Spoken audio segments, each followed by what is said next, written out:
program here on CTV. Today we'll be looking at the roads. That was the last thing we spoke or looked at the last time I was in the studio.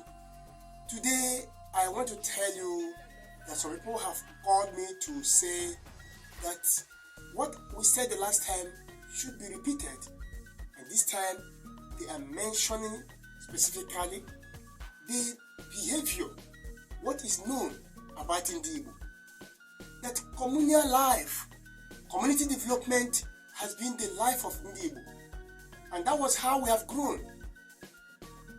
They also mentioned something very important. That the Imo airport that is today seen as an international airport was built by communal effort when there was a leader who was just a motivator, the Sam Ononaka Mbakwe. That Mbakwe made Imo State a state where no child, either a boy or a girl, should have any business with poverty. Everything was put in place.